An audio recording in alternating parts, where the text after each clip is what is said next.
there, my name is Miranda and welcome to another video. And today is my May reading wrap-up. So as I said in my May TBR, I was doing a challenge this month of a friend. We have actually extended the deadline for our challenge though because I did have all of my final assignments due in May and she had a couple things come up as well.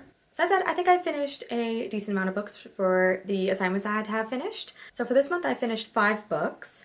So technically I sort of completed the challenge I had set with my friend. However, not all of these books were actually a part of the challenge. 2 of them were ones I just decided to read because I just wanted to read them before they expired on my e-reader. Alright, so let's get started. So quickly, most of these are on my e-reader. I don't have a physical copy to show you, and one of the books I'm currently lending out.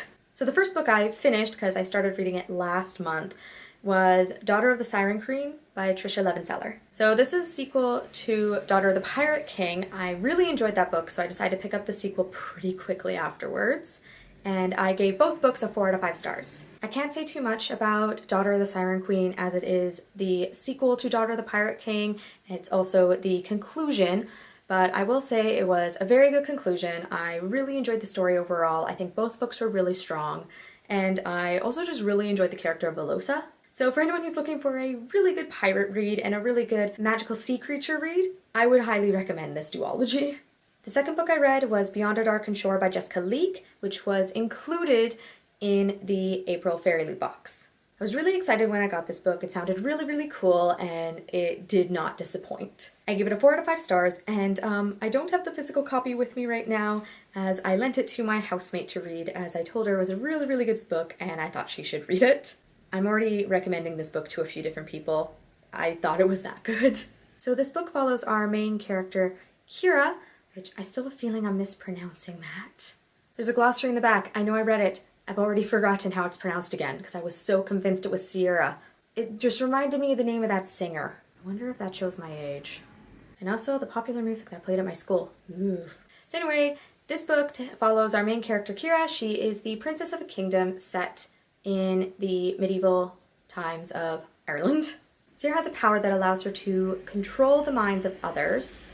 And this power, while useful to her, is looked down upon because during this time period, Christianity is now gaining in strength. Our book opens with Vikings invading her kingdom and she's fighting them, taking one of them prisoner, the captain named Leif. And after she finds out that both of them have been sent prophetic messages about an oncoming danger from their gods, they both agree on an alliance in order to defeat this incoming darkness. So this book actually has a mixture of both Celtic mythology and Norse mythology. It has the gods of both of these ancient religions together, and it does have mentions of the incoming Christian god. So it does keep them a little bit separate, which is something I actually found really interesting and I enjoyed quite a bit. And then of course there was the relationship between Kira and Leif. I really enjoyed their dynamic. I thought it was really cool. And I found that while some people might call what they read insta-love, I don't agree with that. I saw it more so as sexual tension that later on developed. There were a few times in the book as I was reading it, I would have moments of, okay, what is going on?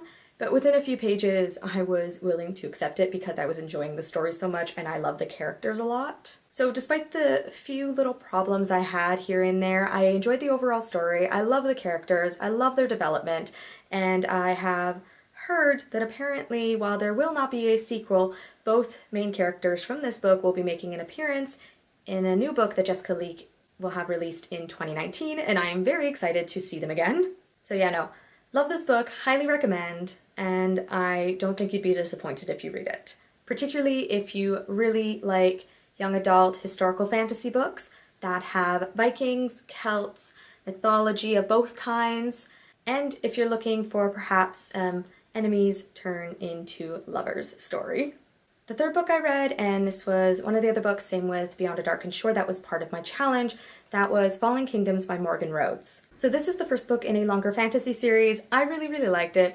I kind of described it to my friend as almost a young adult Game of Thrones with not as much terror as Game of Thrones gives you as to whether or not characters are going to survive. There was still a general idea that not everyone is going to be safe though, so that made it even better for me.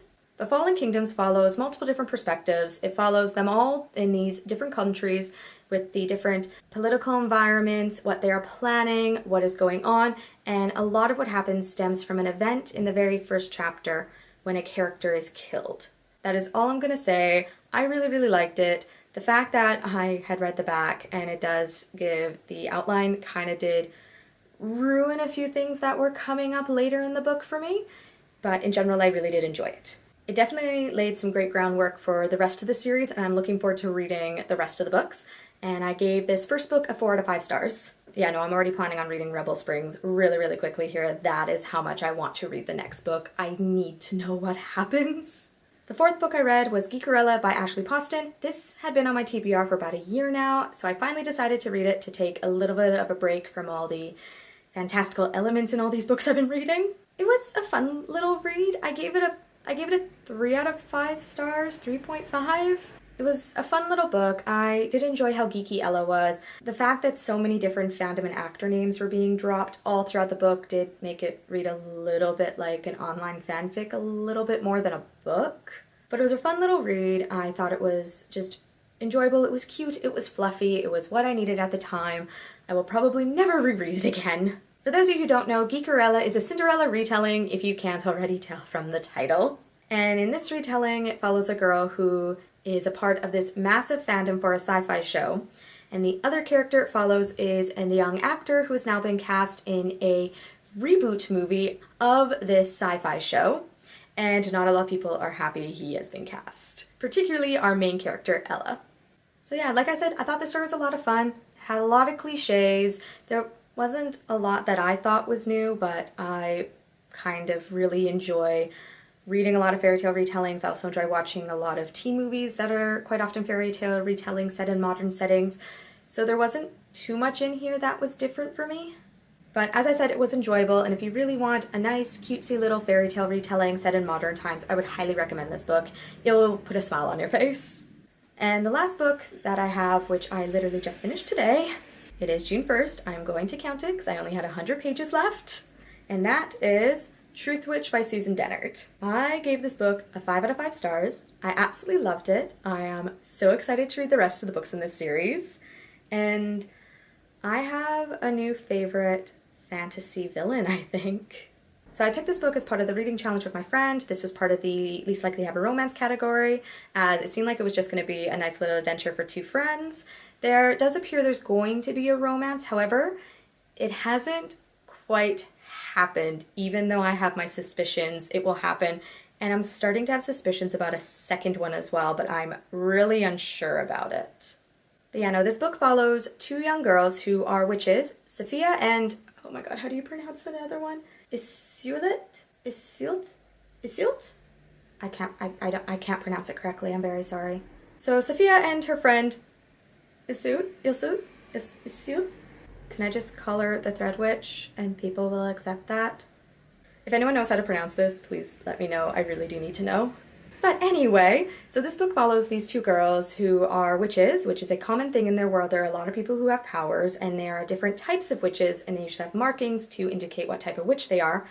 But one of the girls, Safi, has a very rare power known as a Truthwitch. So she can tell when people are telling the truth or when they are lying, which makes her very valuable. And she is determined to hold on to her freedom even though people would kill to have her power. So she keeps it secret. Her friend, on the other hand, is a Threadwitch. But as the back of this book says, she has some powers that even she doesn't quite know about. So this book also definitely has some prophecy in it, like a lot of fantasy books usually do. But this one is quite interesting, and after I first heard about the prophecy, I immediately kind of had an idea where this book was going, but I've been enjoying it so much that I really don't care that it was a little obvious. In general, I absolutely love this book. I love the way it ended. It had such a great ending, especially because it showed the character development for Sophia, and I thought her character development was really, really interesting. And then a lot of the other characters meet in here, including my new possible favorite fantasy villain. They were all just very interesting characters. There was something about each of them that I absolutely loved, something about each of them that sometimes annoyed me. There were a couple moments that were a little fast-paced, but there wasn't anything that was too outrageous in here, and as I said, it was just a really, really fun read. It has a very intricate magic system that I actually really liked, and I had heard this book had a magic system based a little bit off what was in Avatar: The Last Airbender, and I can actually see that, which makes me even more excited about the rest of the books in this series because this magic system is so cool.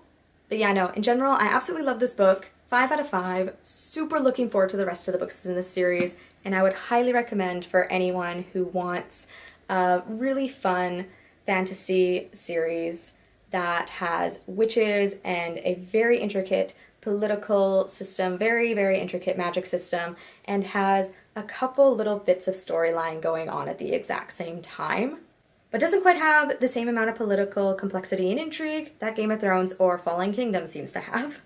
You know, this fantasy book definitely has a lot more magic in it than Fallen Kingdoms does. So yeah, those were the 5 books I read in May. I will not be having a set TBR for June, as it will be based almost entirely off whichever books I get from the library and the few books I have had come into my possession over the last little while. Except for the rest of the reading challenge of my friend. I have 2 more books on that reading challenge to finish. Thank you so much for watching. If you like this video, please click that like button down below. And if you want to see more videos by me, both bookish and travel related, please click that subscribe button. And I'll see you next time. Bye!